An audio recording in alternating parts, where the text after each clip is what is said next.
Good afternoon and welcome to Have We Got Planning News for You? Thank you very much indeed for joining us. Welcome to our YouTube viewers too. Please don't forget to subscribe to our YouTube channel and please do consider making a charity donation in place of a registration fee. We support the NHS Charities Together and the Shelter Just Giving pages, but if you'd rather donate to a charity of your choice, that would be equally great. Now, we are beyond delighted to welcome as our very special guest this evening, Lady Hale, until last year, President of the Supreme Court, trailblazer, inspiration to so many women and men, lawyers and non-lawyers, and of course, the author of countless judgments that will be celebrated for generations. Lady Hale, a huge thank you from all of us for joining us. I'll ask you my usual questions. Where are you calling from and what, if anything, are you drinking this afternoon? I am calling from Richmond, but the real Richmond, the one in North Yorkshire, not the one just down the Thames, the original one. And I am drinking a good cup of strong Yorkshire tea in an Alice in Wonderland mug, which seems to sum up everything, really. Absolutely, very, very apt. I suspect you're far from the only one drinking Yorkshire tea. We shall soon find out. As you know, and as our viewers, regular viewers will know, we'll be doing our discussion with you in the second half of the show, which Sasha will be leading. But as I say to all of our guests, if there's anything that we discuss in the first half that takes your interest, please feel free to weigh in, but no obligation at all. Mary, good afternoon. Good afternoon. I'm good afternoon. Yes, hello. I'm back in the wild woods of Wandsworth, sitting here drinking. In fact, it's not a gin and tonic. It might look like one, but it isn't. It's water. It's just good old-fashioned tap water, actually, with a few bubbles thrown in. And hello from Wandsworth. And what's caught your attention in the planning news this week, Mary? Well, my attention, and I'm sure the attention of many, has been captured by the very sad news of the sudden death of Stephen Ashworth. And I know that now is not the moment for tributes to him, but I think we all want to express our deepest condolences to Stephen's family and also to the team at Denton's.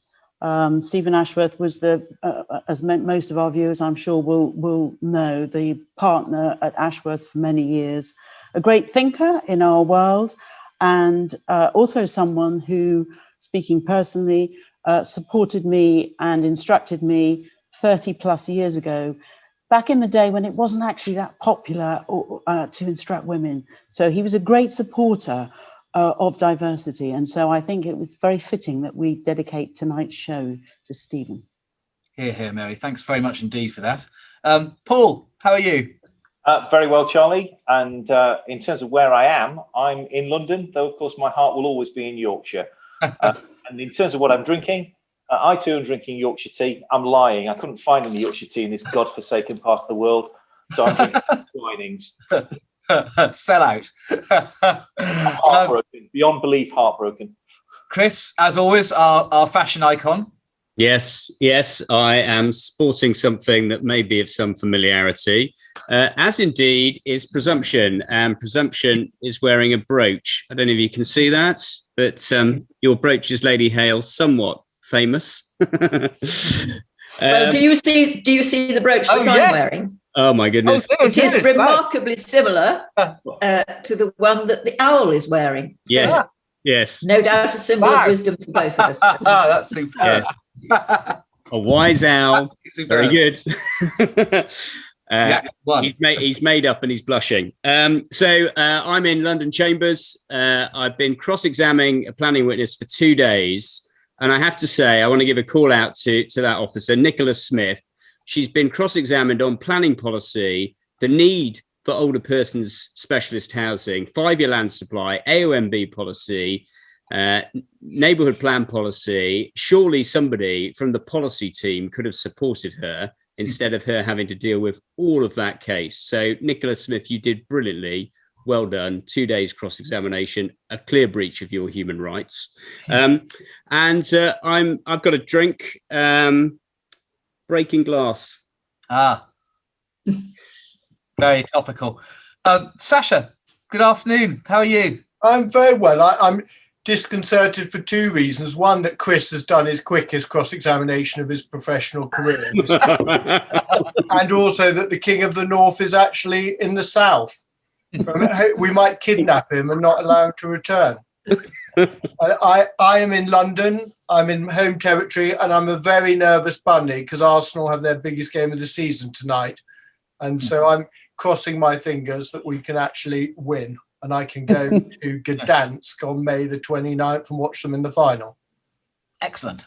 Well, Charlie Banner here from Keating Chambers. Very originally, once again, I'm drinking Yorkshire tea. We've had so many Yorkshire-themed episodes on this show. I now just have a stash of Yorkshire tea in my chamber I can pull out as and when needed. So once again, the world's finest tea. Now, let's get out get the case reports out of the way so we can get on to our discussion with Lady Hale. And I believe, Paul, you're going to go first with a case about Legoland. It's ironic, really, isn't it, Charlie? When Lord Carnwath was on the show, I was given a house extension in Swansea to lead off the cases. And when Lady Hale is on the show, I'm given a case about Lego. So I view that totally appropriate. And I have been to Legoland and got drenched there, so I know all about it. Fantastic. I view that as a mark of appreciation. So I'll carry on undaunted. And I hope you notice the flag in the background, which is now on, given our theme is now Yorkshire. So this is a case of the Court of Appeal decided on the 26th of April.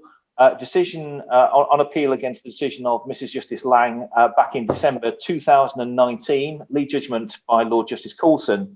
It relates to a permission granted in April 2019 to construct a holiday resort near to Legoland Windsor. In my head, it's a resort constructed of Lego, and if it's not, then frankly, that should have been a ground of challenge.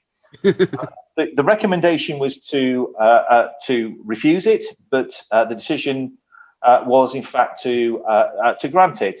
There was then a challenge by the chair of Berkshire CPRE. I think this is a case that Mary adverted to last week when we had Crispin on. So it's a challenge by the chair of Berkshire CPRE alleging essentially 5 grounds, but 1 to 4 related to veteran trees and the protection that veteran trees received.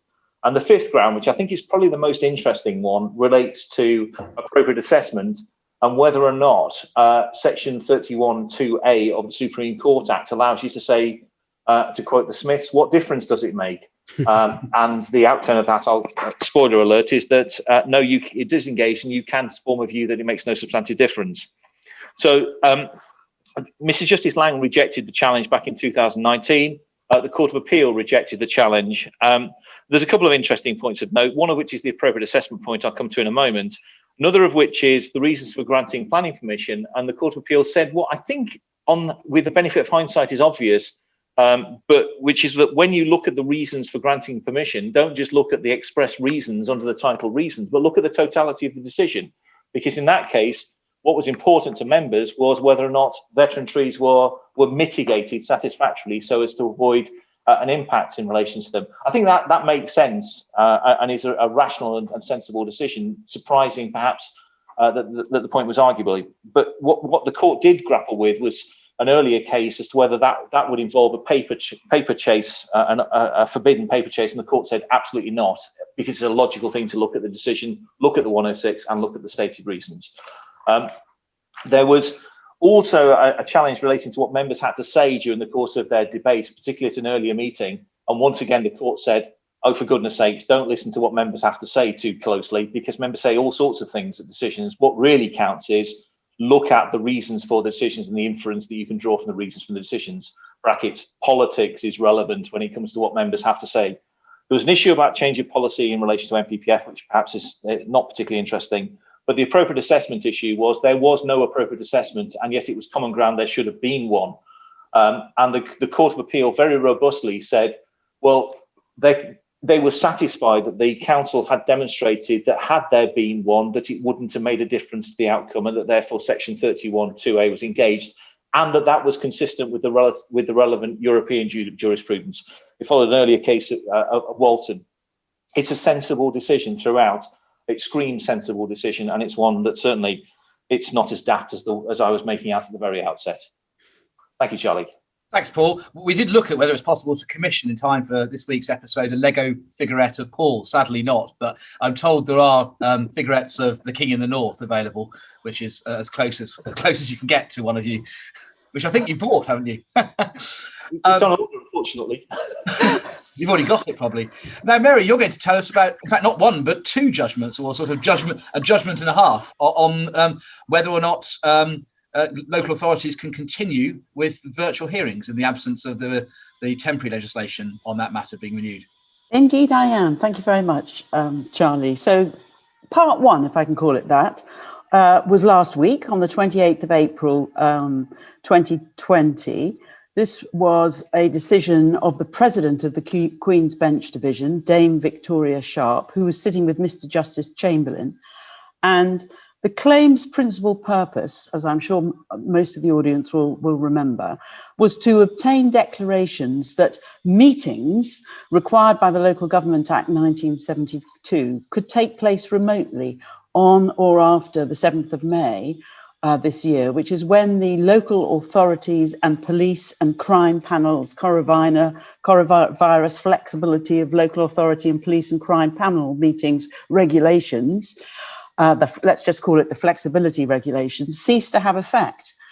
And the court refused to grant declarations to that effect and held that in this particular statutory context, and that's important, a meeting must take place at a single specified geographical location, that attending such a meeting involves physically going to it, and that being present at such a meeting involves physical presence at the location.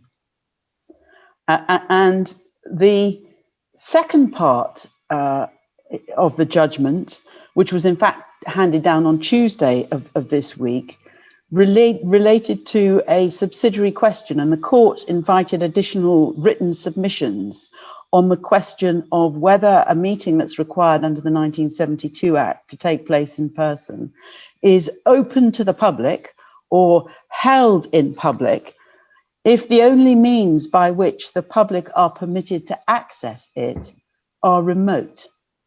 So they received submissions from the parties, and I should perhaps say that this is Hertfordshire County Council with the Local Government Association that brought these proceedings, and the government who defended them, as it were.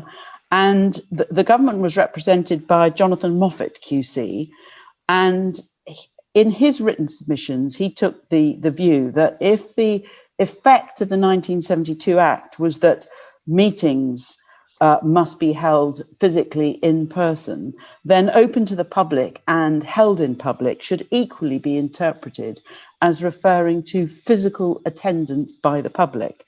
And the court agreed essentially with that ruling, making reference to the book on statutory interpretation, which when I was a student was just called Benyon on statutory interpretation, but which nowadays in 2020 in the 8th edition, the authors are now Benyon, Bailey and Norbury. So reliance was placed on what those authors had to say. And also reliance was placed on Section 1.5 of the Public Bodies Admission to Meetings Act, which also has some very specific provisions. But I think this is important for us as a planning audience, because some of us will be wondering whether, in fact, the public inquiry that Chris is in the middle of, taking place virtually, is lawful. The court went on to make it very clear that the ruling that they were giving was very much in the context of the 1972 provisions and the Act. They also went on to make it clear that, of course, their ruling didn't prevent local authorities from broadcasting or live streaming some or all of its meetings, but they made the point that such broadcasts are not on their own sufficient to satisfy the requirement that the meetings be open to the public or held in public. And they also were very keen to point out that they said nothing about the numbers of the members of the public who should be admitted in person, which they recognize would need to be the subject of current public health or government guidance.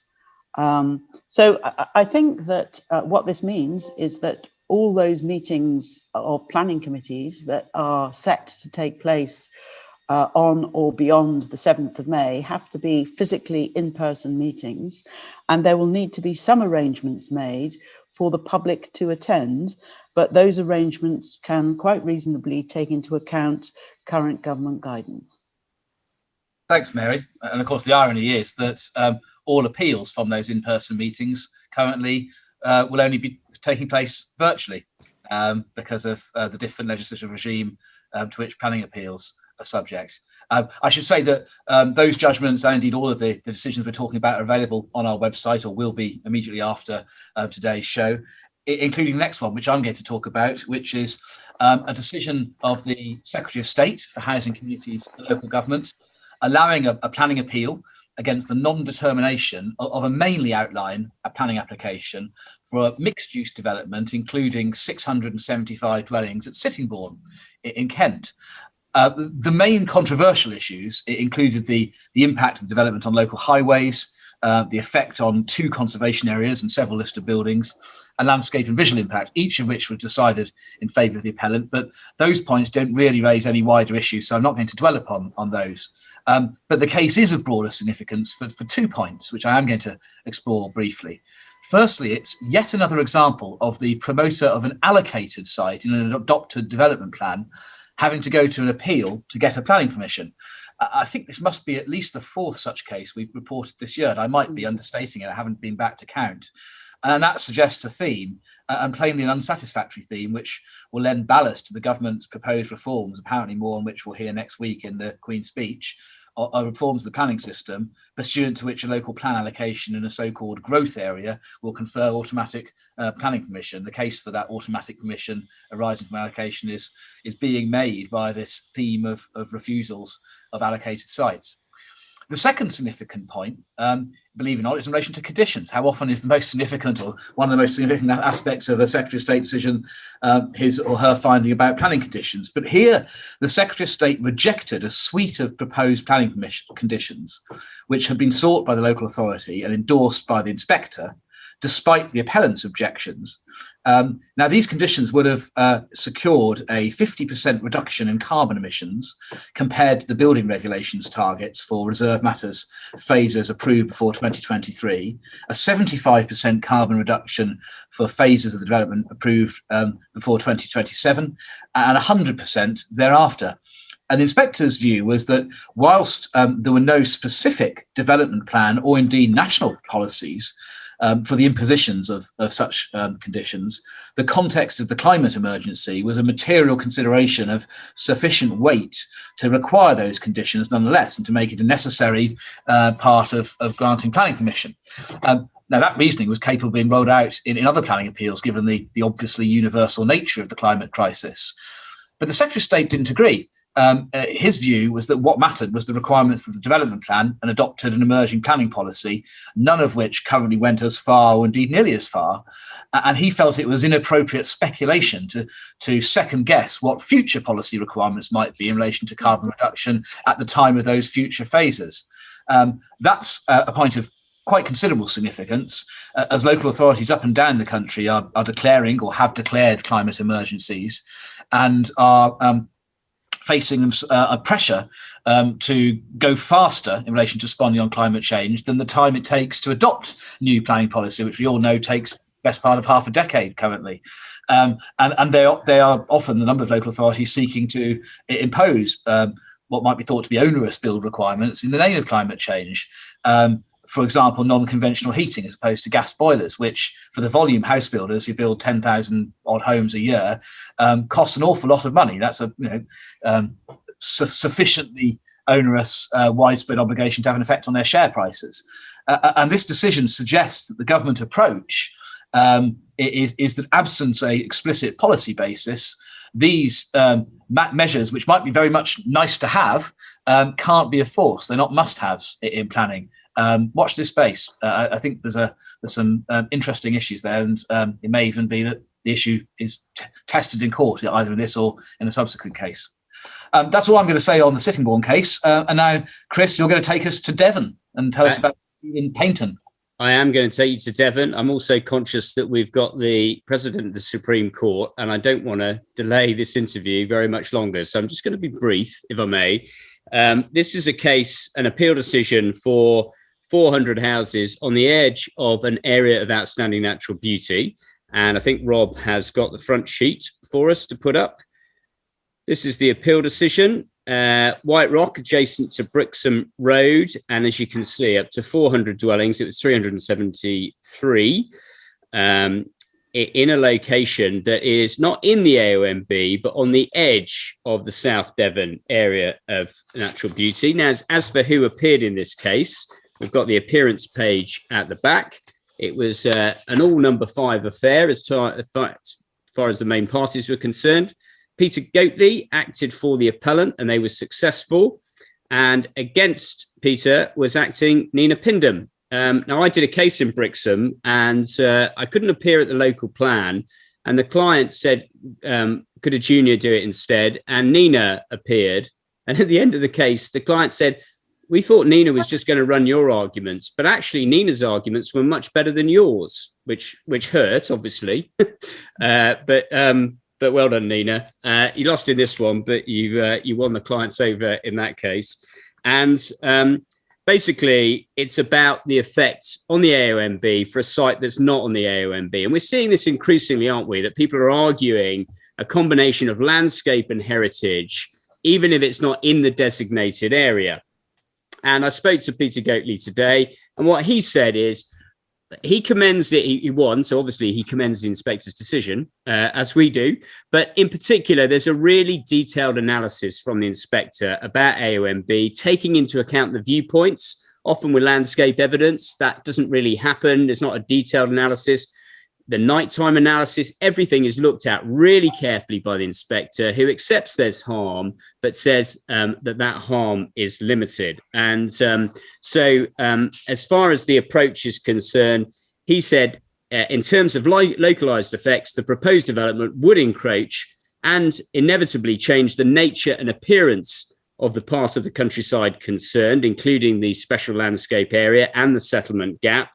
And that would be detrimental to the intrinsic value it currently provides to the edge of the settlements and to the wider AONB. However, outweighed by the benefits of the scheme.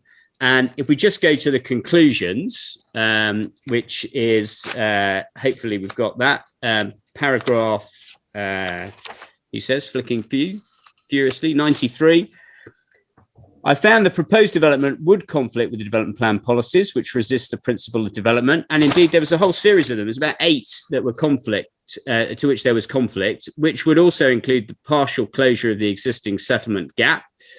But he found there would be limited harm to the landscape character and appearance of the surrounding area, particularly with regard to the South Devon area of outstanding natural beauty and the settlement gap. And he obviously has to deal with the AONB in terms of what the MPPF says, paragraph 172. He's given it great weight, but in the context of limited harm. And then if we just go to the final paragraph, which I think is the most significant, this is a neighbourhood plan area. There was the Brixham Peninsula neighbourhood plan that had been made. Torbay is unusual. 3 towns, each town has a neighbourhood plan. But the council had sewn up the whole area with all their countryside designations and policies seeking to protect the countryside, that they couldn't demonstrate a 5-year land supply, and they couldn't even demonstrate a 3-year land supply, which, as we know, is a protection given to neighbourhood plan areas for 2 years past their adoption. So what he found was, very interestingly, an application of the tilted balance, to which Lord Carnworth and others in the Supreme Court have explained in the Richborough and Suffolk coastal case, not one of yours, Lady Hale, but dealt with by a 5-person court. And the inspector applies the tilted balance because he finds, you'll be interested in this, Charlie, he finds that actually it wouldn't be the breaches he found wouldn't be a clear breach of the policies in the MPPF protecting the AONB. So really interesting decision about the AONB, really careful handling by the inspector. And I'm afraid exactly what Lord Gill said in the Supreme Court, if you apply your policies too rigidly on environmental protection, and then you haven't got a 5-year land supply, don't be surprised if the inspector then reduces the weight given to those environmental protection policies, because you've got to have a 5-year land supply. Well done to Peter Gately, a very interesting case. Thanks, Chris. Sasha, over to you. Thank you very much, Charlie. And good afternoon, Lady Hale. Thank you so much for joining us, because on behalf of us 5 collectively, we've done a lot of interviews with some pretty amazing people, but I don't think we've had a guest who encapsulates what you do, frankly, to all of us. I mean, your professional career is quite extraordinary. And for our audience, I just want to spend a moment on it to give them the context of what you've achieved, which in a profession of nearly 100,000 people, to be the president of the Supreme Court and start your career at a time when, frankly, you're too modest to probably identify the hurdles and handicaps that you faced solely as a basis of your gender, were probably quite extraordinary. And I think looking at your career, I was just looking at your who's who entry, to master Professor of Law, to be a lecturer. You were a lecturer at Manchester at 21, which is quite extraordinary, to then go and become a professor, to become a law commissioner. Then you started being a part-time recorder in 1983. So I work out you were 37 years as a judge in various capacities, which for longevity is quite extraordinary as well. And then to get to the head of your profession, well, we all know with the caliber of your peers, and I always say this to people, when you go to the High Court and realise the caliber of High Court judges, anyone who has any doubt about the strength of the British judiciary should spend a day in the High Court. But to get to President of the Supreme Court, well, we're just so proud, as you can tell. I'm genuinely overwhelmed to have you on, and you're a hero to all of us and everyone who practices law in Britain today. So thank you so much for coming.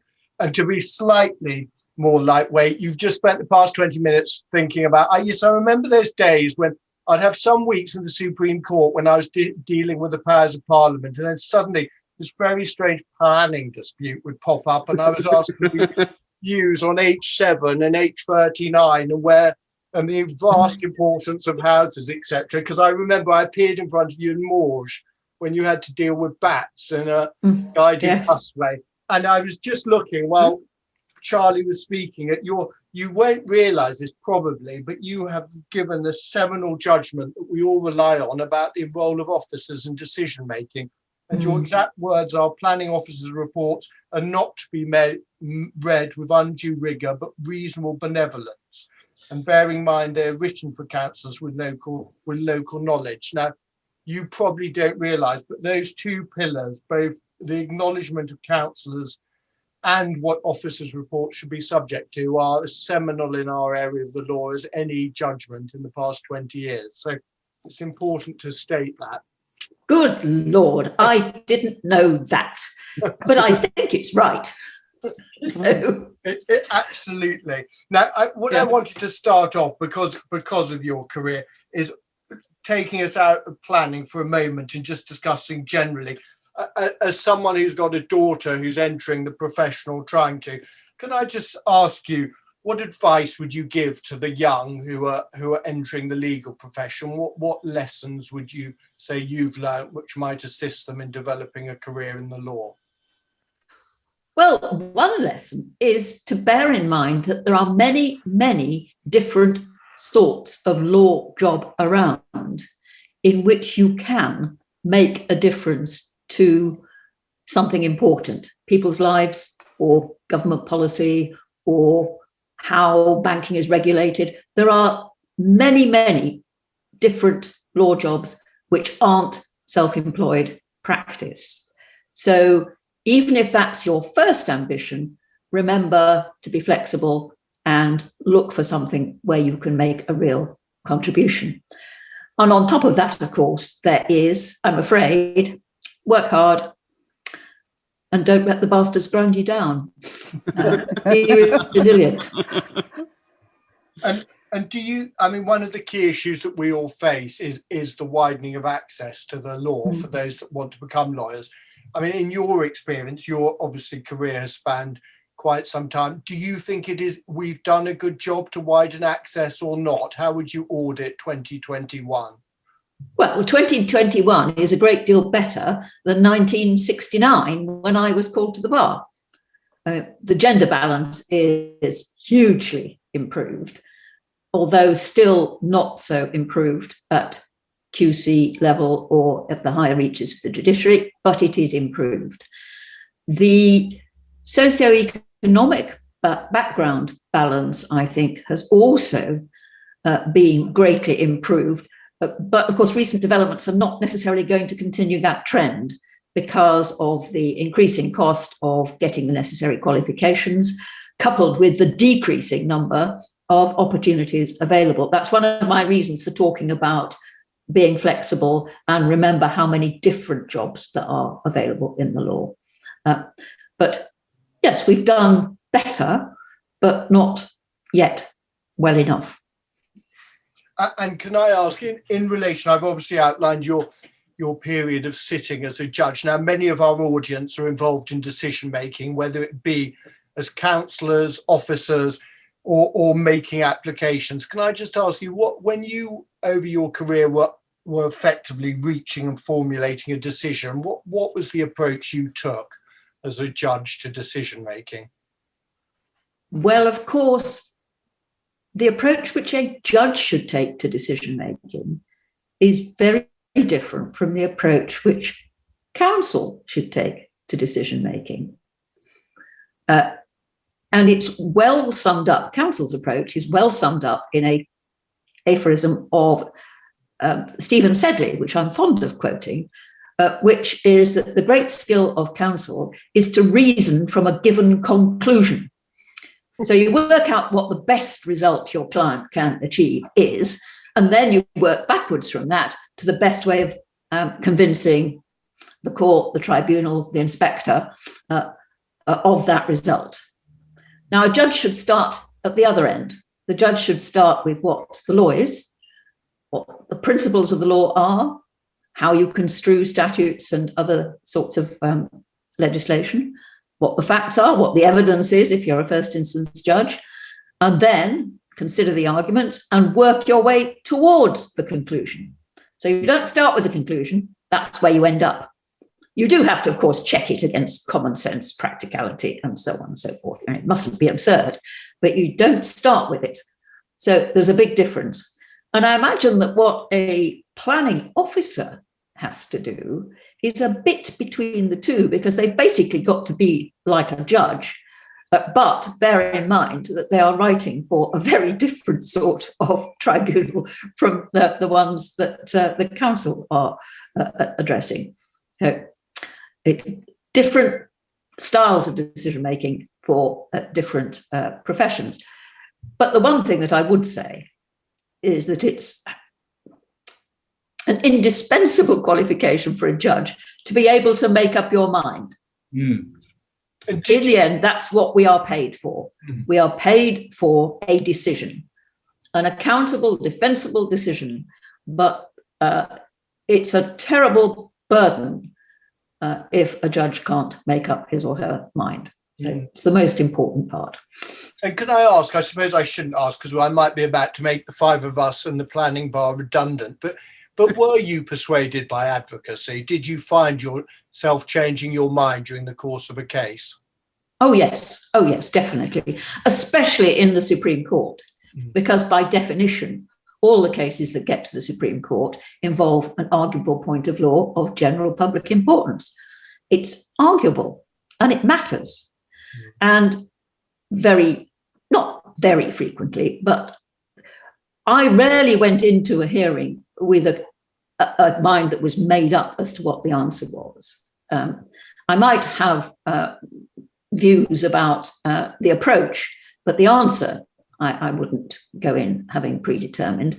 And so obviously what was said in court, not I think the style or the standing of what was said in court, but the quality of what was said in court could indeed change one's mind. So be reassured. That You is are not redundant, Sasha. And that is reassuring, Lady Hale. And can you tell us can we go back to the day in 1983 when you first sat as an assistant recorder? Did you feel comfortable, or did you have a sense of imposter syndrome? Crikey, here I am having to make a decision.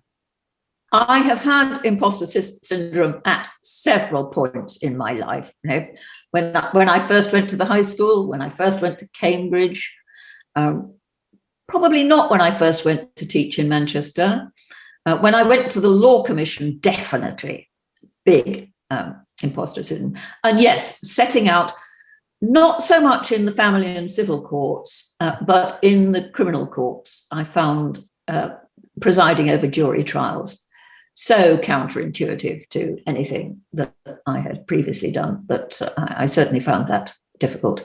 By the time I got to the High Court, I'd been sitting for so long that I thought I knew what I was about.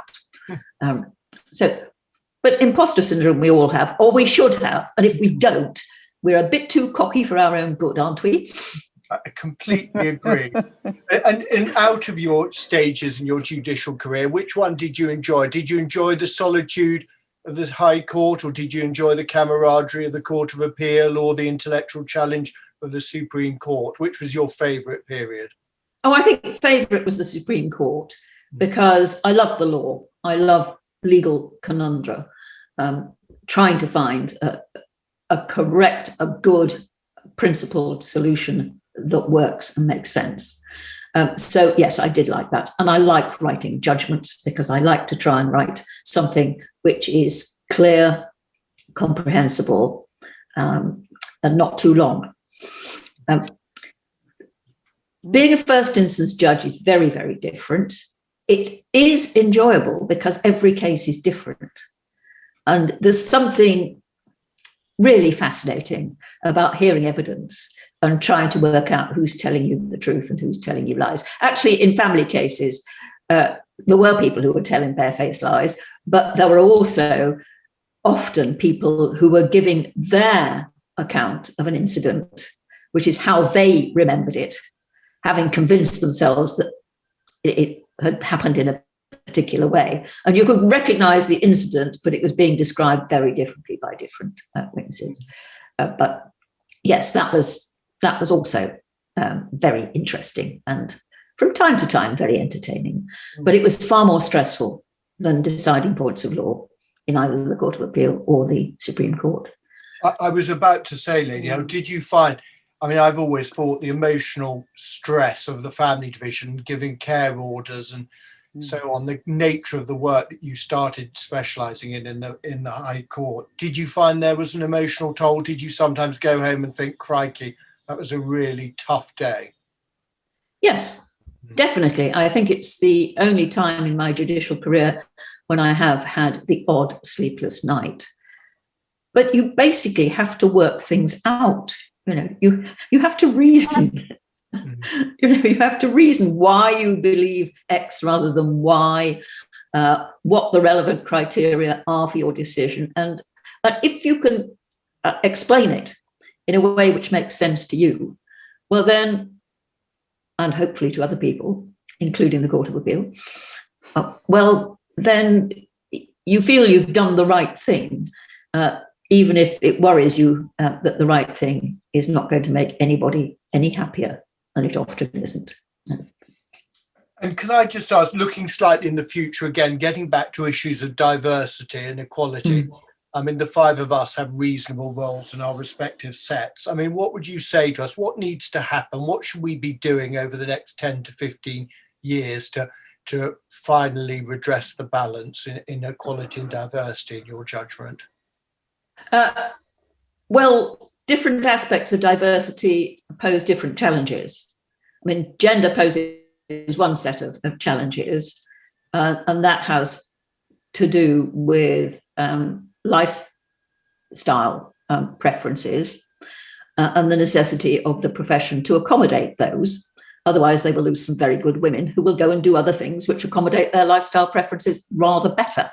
And of course, the more men who could have the same preferences, the more chambers would learn to accommodate the preferences of women. So that's one set of problems. Ethnicity is an even more complex situation because the barriers faced by different ethnic groups are in themselves very different. And as has recently been pointed out, we should not be lumping all ethnic minorities into the same pot because they are not the same. And obviously the bar has to do whatever it can to recognise the difficulties which people have faced. And that is true for different socioeconomic and educational backgrounds as well. I think there's quite a lot to be said for anonymising applications, written applications, so that you can't tell either the gender or the ethnicity of the applicant. There's quite a lot to be said for looking at educational achievement in a way which doesn't bias you in favour of certain educational institutions. I wouldn't myself necessarily assume that somebody who had been to a Russell Group university and got a good result there was better than somebody who'd been to a different university and got a good result there. I have seen excellent people from all sorts of educational institutions, but there is undoubtedly unconscious bias in favour of certain of them. So all of those things have to be thought about very carefully because you want the best, don't you? That's what you want. And going back to your career as a judge, would you mind, if it's okay just for me to ask you, what was your toughest decision? Does one spring out, the toughest decision you had to make in your time as a judge? I'm not sure that I could single any particular one out, but they were undoubtedly when I was in the family division and I was deciding either to take a child away from the birth family forever, or, and that was often tougher, to let them keep the child.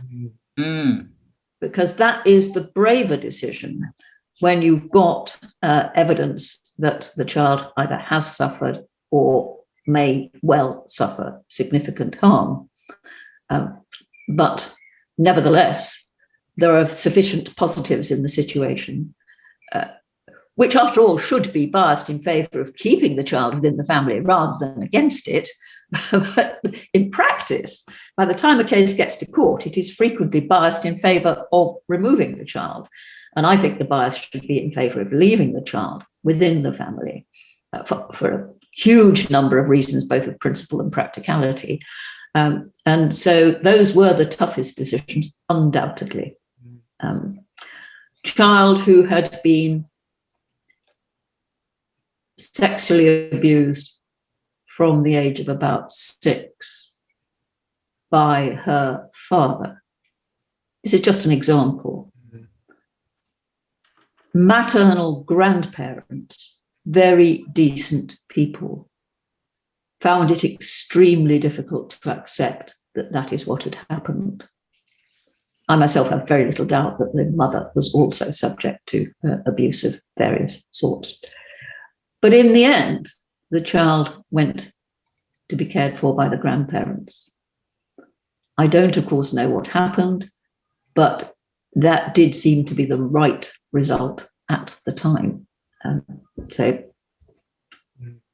that's only an example of many similar cases. And then being on a slightly happier and sunnier climes, what would you say, because obviously there is an issue, or there's a so-called issue with recruitment to the judiciary, and it's pertinent for the 5 of us and others. What would you say were the best elements of the job that you enjoyed in your time as a judge? As a judge? Oh, it's all absolutely fascinating. Every case. I mean, the first instance ones, the legal problems were very similar, but every family is different and all the people were different. And of course, as a family judge, you're concerned about the people. As planners, of course, you're concerned about the business or the environment or whatever, but every case is different and it presents its own challenges. So what's not to like? Absolutely. As long as you're capable of making up your mind, back to what I was saying earlier. And there are some people who really hate it, and so that they shouldn't be judges. Well, okay, can I then ask Mary, would you like to ask a question of Lady Hale? I would, thank you very much, Sasha. So my question is a little bit more legalistic. Just in the context of judicial review and the Fawkes Commission, I was interested in what your views are on the need for the new remedies that are being proposed. It seems to me that allowing the government to avoid, for example, the quashing of regulations where there's been inadequate consultation leading up to those regulations may not feel like the right result to some. Do you have any views, Lady Hale? I, of course, have views.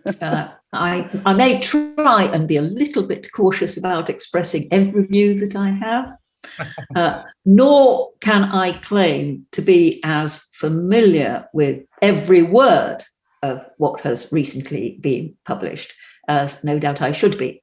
But my impression of the Fawkes report is that it was a very careful, thorough and well-balanced report, given the short amount of time in which they had to do it. And of course, they only recommended two things. One was the reversal of the CART decision, which won't affect any of you, I don't suppose. It affects really planners at all. And although I wrote the judgment in the CART case, I completely understand the reasons for departing from that and don't object strongly. The other recommendation that they made was that the court should have the possibility of suspending the operation of a quashing order. Now, in Ahmed and HM Treasury, we held that there was no power to do that because it was illogical. But nevertheless, I can very well see that there are good practical reasons for that. Those are the only two recommendations that they made. And I don't have any problem with that. What then happened, of course, was that the government, having set up an independent review of administrative law, has since produced a reaction saying, oh, yes, well, we like the two changes you have produced, but clearly we don't think you've gone far enough, and we want to consult on all sorts of much more radical changes. And that's about all I'm prepared to say about that. Paul. Very revealing, and thank you very much. It is important to read both documents because they are so different. They are incomparable. Lady Hale, just as a run up to the wicket, as somebody from another Yorkshire market town who also went to Cambridge and then spent his professional life in Manchester, and I've been clerked by a clerk who for 30 years has been effectively your biggest fan. That's Bill Brown, who you know well. I feel like I've seen your life from the outside, so it's a delight to be able to have the pleasure to ask you a question. You were, I think, the first woman and the youngest person to be appointed to the Law Commission. And the Law Commission as a body is perhaps not as well known as perhaps it should be in terms of its importance. So I'm quite interested in knowing what the interaction is between an ad hoc review such as the Fawkes Commission and the work of the Law Commission. Do you have any thoughts about that? Well, I think that the Law Commission is, for many types of reform, much better qualified to conduct the review than is either an ad hoc group or the court. I mean, I have from time to time said, I don't think we should be changing this particular rule of the common law because I think it has policy implications, empirical evidence is needed, consultation is needed, and we should be leaving it to a body like the Law Commission, who will make recommendations to Parliament. I have been known to say, I don't want to change the law. Please remember that. As between an ad hoc body and the Law Commission, that is much more difficult, because the point about the Law Commission is that it can be very thorough. It takes time, it's got research resources, it consults, it's thorough, but it takes time. It has 5 commissioners from usually a variety. There's a judge who chairs, there's usually a top barrister. They always hope that they've got a top solicitor and a couple of academics. The balance is not necessarily always the same. But the idea is that if you have 5 distinguished lawyers from different backgrounds who all think that there's something wrong with the law and all agree on how to put it right, that gives their recommendations a strength that they wouldn't otherwise have. But the downside is, of course, that they're not all specialists, or they are not representative of the specialism. And so ad hoc bodies can sometimes be better when it is in certain sorts of area. And I myself, of course, while I was at the Law Commission, was involved in the review of childcare law, which was done by a body which was not the Law Commission. It was an interdepartmental committee, in fact, with all the interested government departments represented, and the Law Commission as doing the sort of in-depth legal thinking and some policy thinking too. And that worked so well that I have to say that ad hoc bodies can be pretty good. And so I'm certainly not against something like the Foresee review, which I think, given the length of time that it had and the resources that it had, did a pretty good job. But then I would say that, wouldn't I? Because they only produced 2 recommendations for change, or at least 2 substantive recommendations for change. So perhaps I would. Brilliant. Charlie. Thanks, Sasha. Lady Hale, my sort of run up to my question is this, that the current proposed reforms to judicial review are far from the first time in my still relatively short career that governments of all political complexions have sought to make inroads of some sort or other into the reach of judicial review of administrative action. So my question for you is, would a written or codified constitution provide protection in future from this? And is it time we had one? Well, Charlie, you said to me earlier that you thought that I would be in favour of a written constitution. Yes. I don't think where you got that idea from, because in fact, I'm not. But the reason that I'm not is that in the Judicial Committee of the Privy Council, we have quite a lot of experience of written constitutions. And they are very good at entrenching fundamental human rights, and they're very good at entrenching the independence of the judiciary, both of which we have at the moment in this country. And if there were any serious threat to either of those, well, then I would possibly be changing my mind.